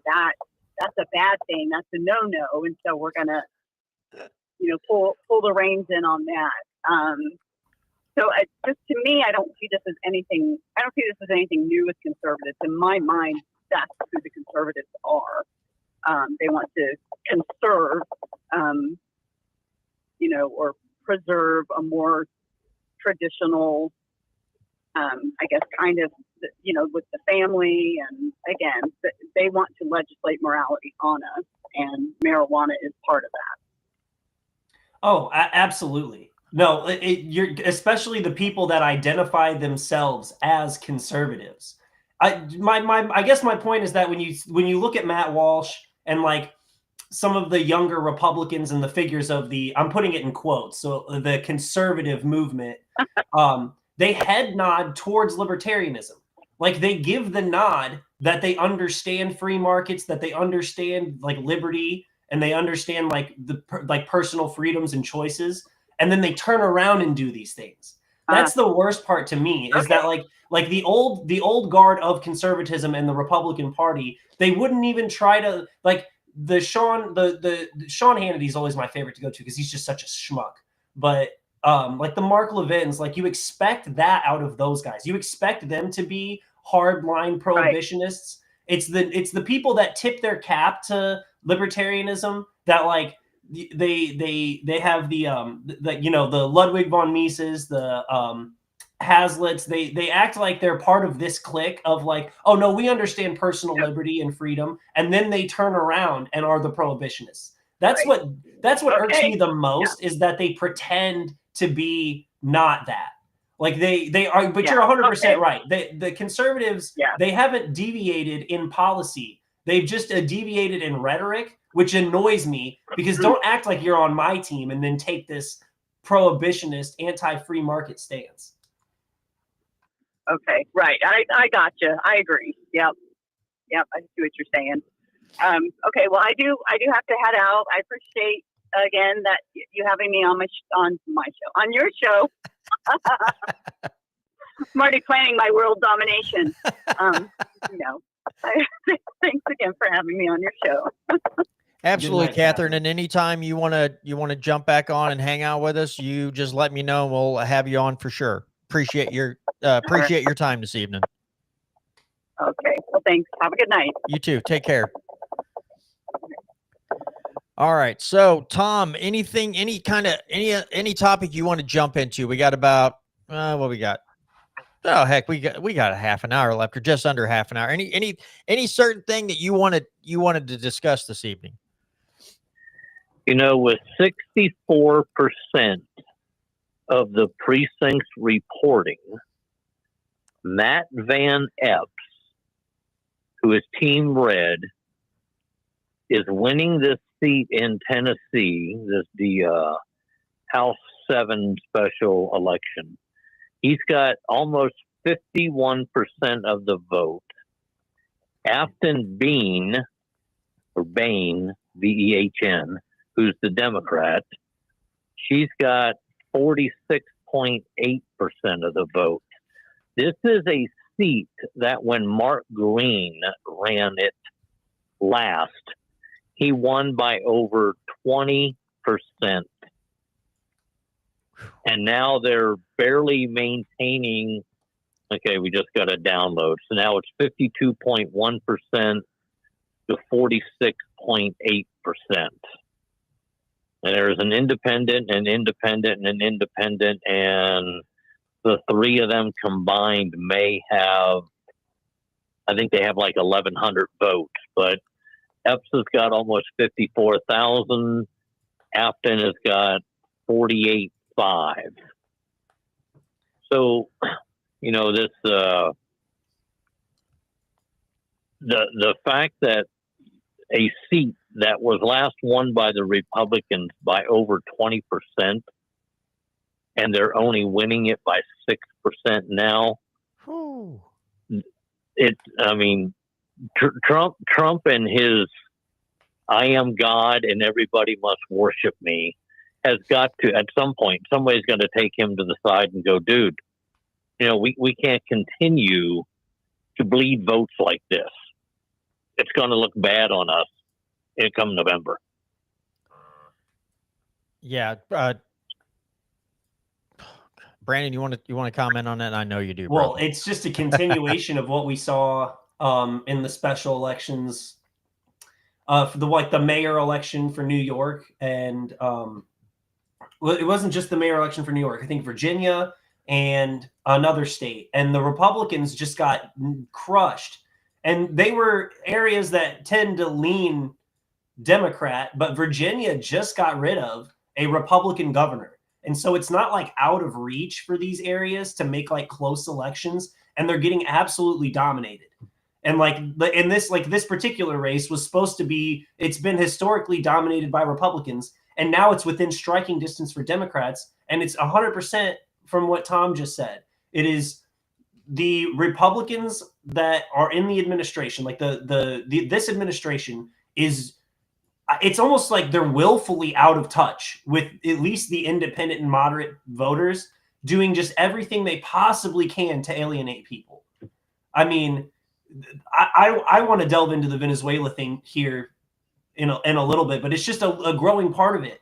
There is no support outside of, so Trump on his own can generate support for things. Like what Trump supports is going to get 75 to 80% of Republicans to support it just because he supports it.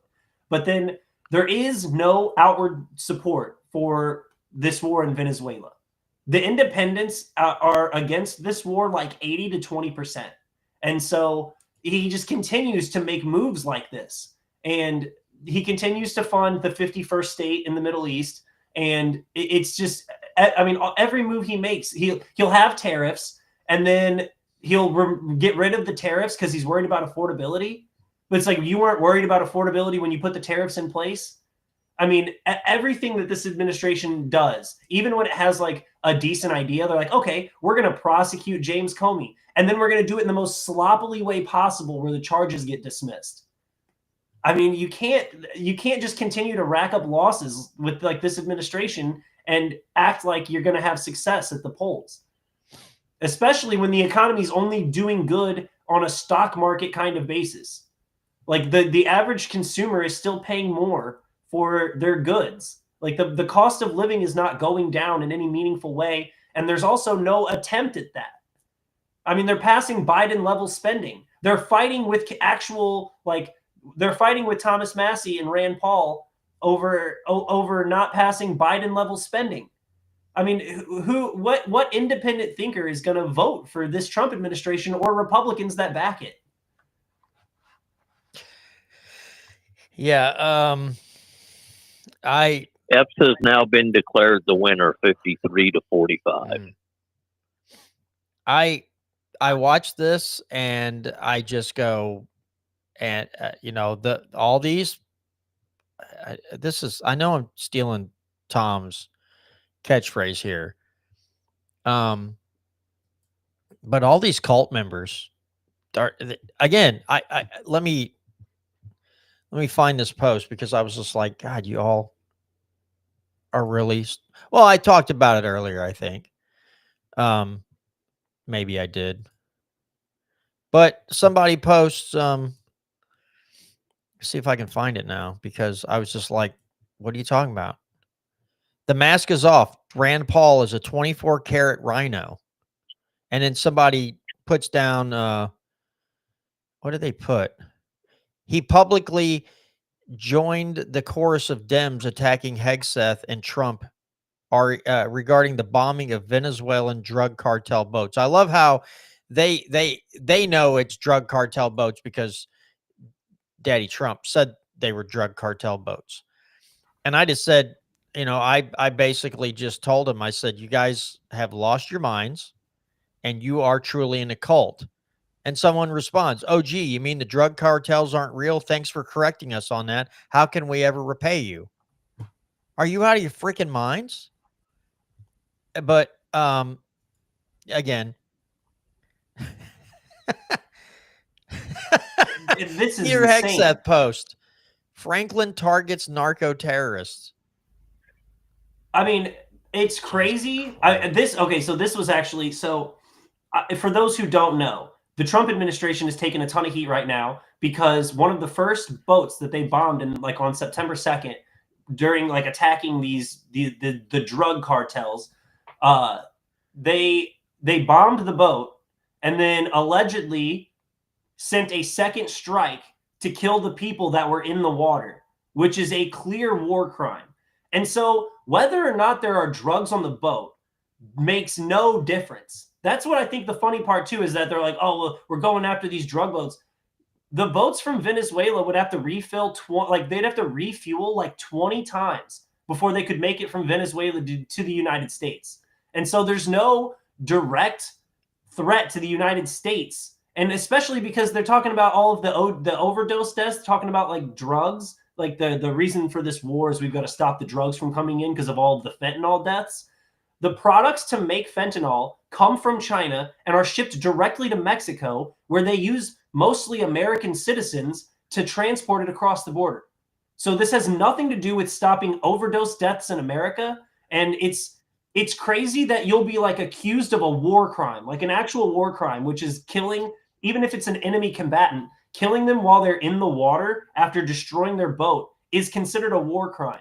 And so the nerve to post this disgusting picture while your administration is being accused of a war crime is absolutely insanity to me. And then I did tag a couple of these because I thought they were kind of funny. This one is Franklin goes to The Hague.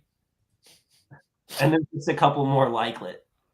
Franklin dies for Franklin dies for nothing in a meaningless war. Franklin goes to The Hague again. Franklin on trial at the criminal tribunal.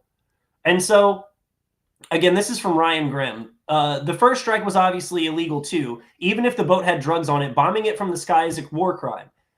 Duarte is literally in The Hague as we speak for doing this. The second strike is just more obviously illegal.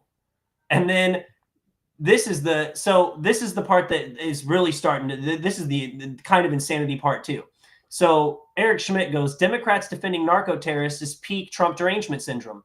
Sure, except Donald Trump just released this guy, who is the former Honduran president, Juan Orlando Hernandez.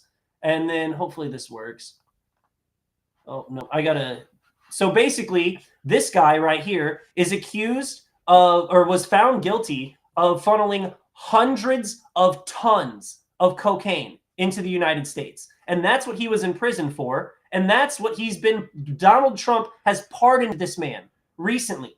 Within the last week or so, has pardoned a guy who has funneled hundreds of tons of cocaine into America. And we're bragging about blowing up boats in Venezuela while we're releasing guys who brought hundreds of tons of cocaine into America. You can't make up how dumb this is. You can't make it up. I mean, this whole war is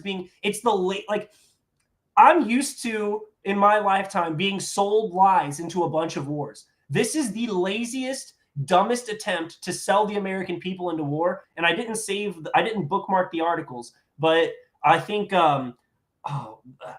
two different, I think maybe CBS News and some another major publication that you wouldn't necessarily think would be supporting all of these regime change wars.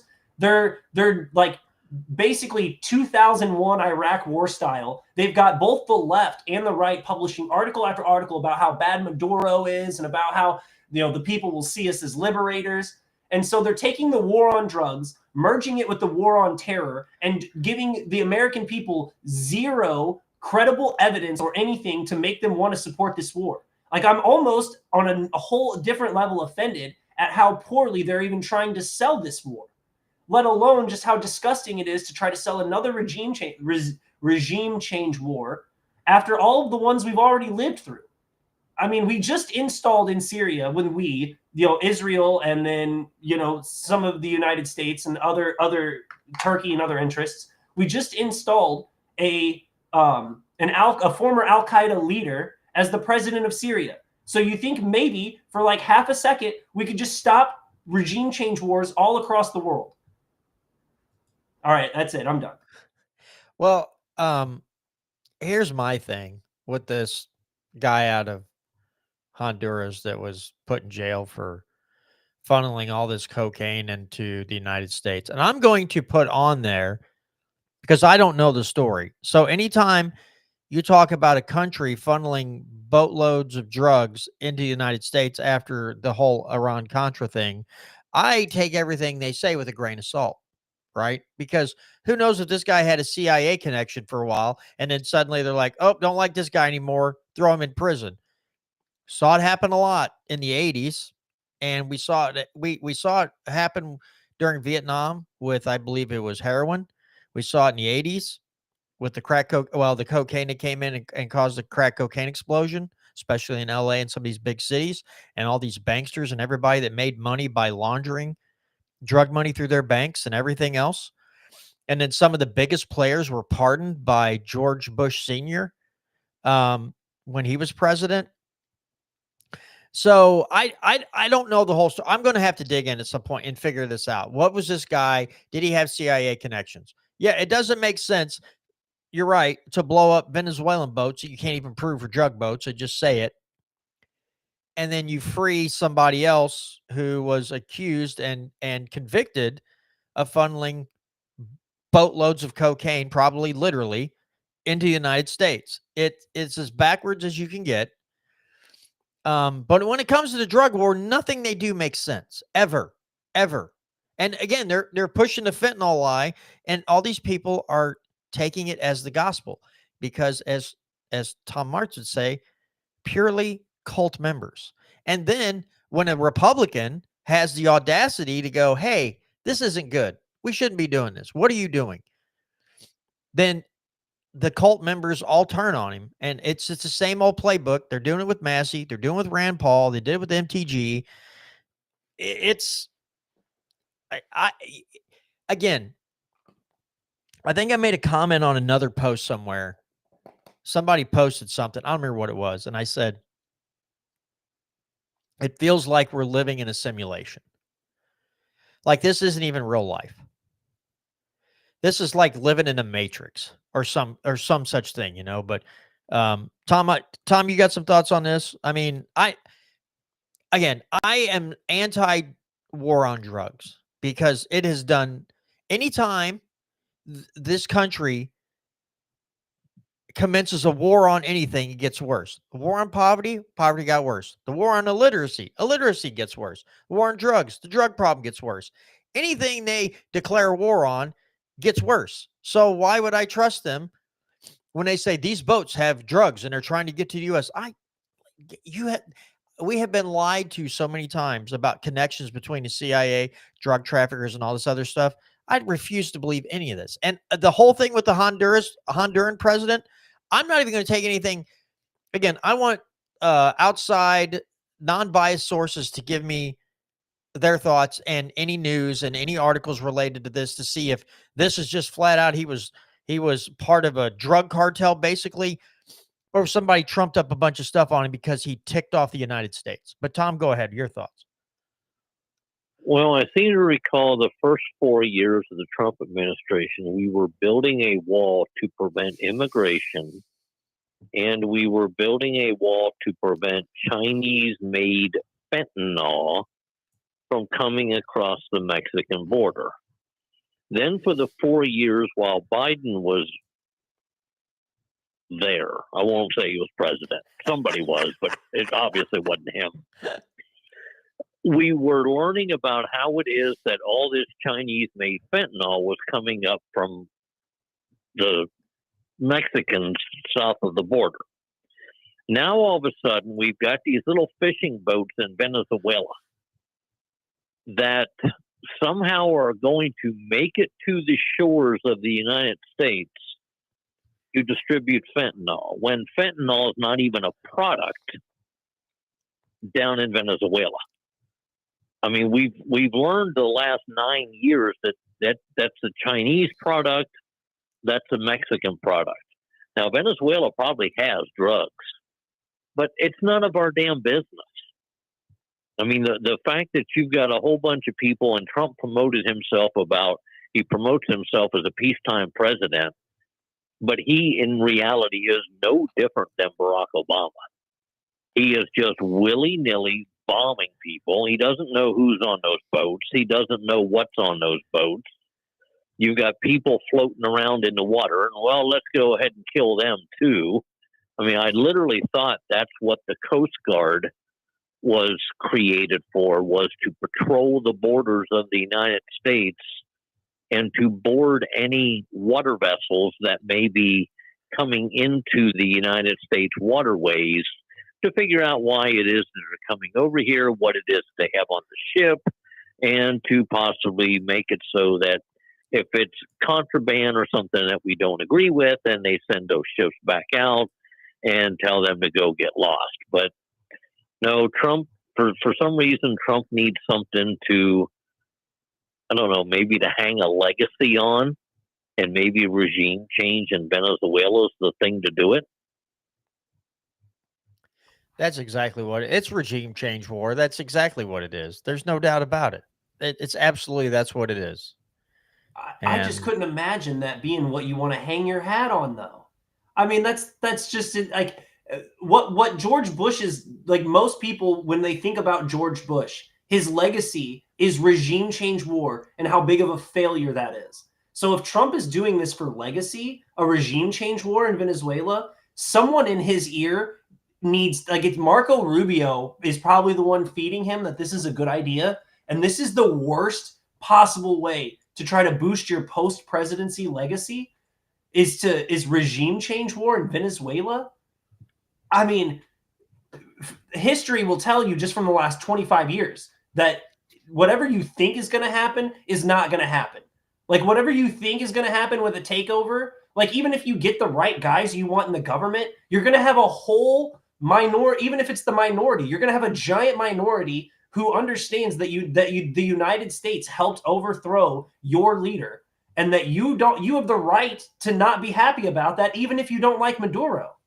And so the fact that if Trump is trying to like put this as like a legacy win is insane to me.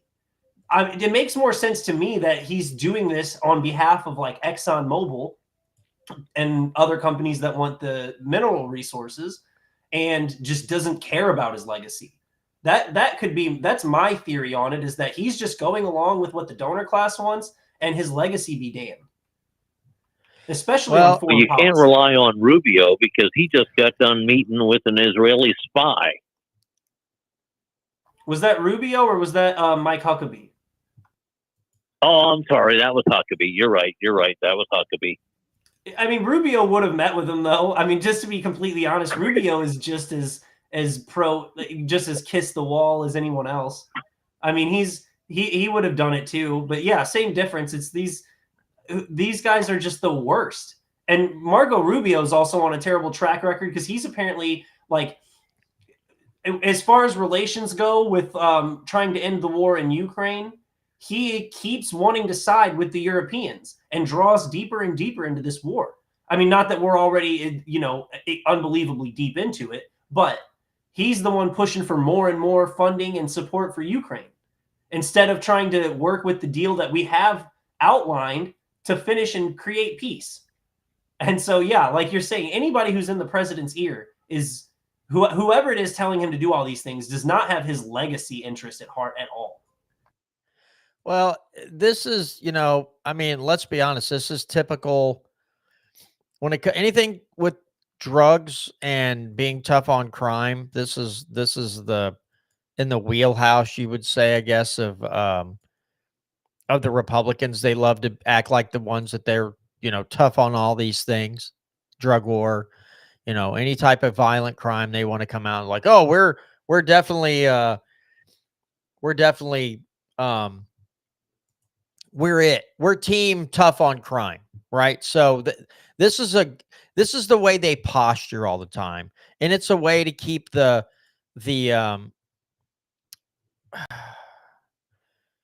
cult members cheering, right? And any of these maggots, any of the people that are fall in his camp, this is the way. It doesn't matter if it's unconstitutional. It doesn't matter if it's immoral. If their cult leader says it's okay, then at all costs you must defend the stupidity. It's just like, you know, and this whole thing with the economy, right? I remember when Biden was in office, they were just like, I don't know, what do you guys complain about? You guys are all out of your minds. The economy is doing great, and everybody's inflation is down, right? Just flat out lies. And the Democrats are like, yeah, I don't know what all these Republicans are, this greatest economy ever. And so they're just as guilty of it too. But it's just like, when your leader lies to your face and you don't have the intestinal fortitude to go, things, I go to the grocery store and things seem to keep going up in price. But since I'm being told it's cheaper, even though I'm looking at these receipts, I must have become dyslexic overnight. And the numbers are backwards. So instead of $231, it's only $123. I must be seeing things because my cult leader says the economy's getting better. I'm just tired of people who will just do everything in their power to just literally just sit there, get looked in the eye, flat out lied to, and then just turn around and repeat it. And it to not, they don't even blink. It's just like eyes wide open. Economy's great. Cool. Economy's great, guys. And they're like, dude, you're not blinking. I know. I can't believe the prices. If I blink, I might miss something. I want to keep my eyes open, watch these prices continue to drop. You're like, Jesus Christ, dude, snap out of it. All right. We've got about 4 minutes left. So Tom, anything you want to end on quickly before we end the show tonight? Hey, on the December the 26th, I have got the full 3 hours of the KSGF show. And one of the people I'm going to have on, and I posted a link down in the show comments on YouTube, is an organization called Canines for Camo. And it's an organization that's based right out down here in Rogersville, Missouri, where they use prisoners to train dogs, service dogs for veterans and first responders and those types of things. So in reality, what they're doing is the fact that you've got people behind bars who are able to train the dogs. The dogs are then able to, for lack of a better term, communicate with the people behind the prison walls to soften them up a little bit. It gives them a purpose. So then the dog then gets done with his training. He gets sent, or they find an individual to give that dog to. But went to their banquet, and I had talked to the guy who started the company. I said, it would be really cool if I could get not only you or one of the people in your organization, but also be able to get somebody who has gone through your system that was behind bars, no longer behind bars, because in reality, I think that's the story right there, is that through the process of them training these dogs, they've been able to get a whole completely different outlook on life. It also gives them something to look forward to. It gives them the availability of being able to do something when they get out of jail. It gives them the availability to get back on the productive side of being a human being. So I think the availability of being able to not only interview somebody who's part of that organization, but also somebody who's part of that organization who used to be in jail, who is no longer in jail, the availability of being able to have that individual, say basically what did he do to get put into prison, and what the process of what was the turning point in your process by which it is that this canine basically adopted you, you trained it, you released it, now you're out and doing something for the betterment of mankind. That's a story I think does not get the airwaves often enough.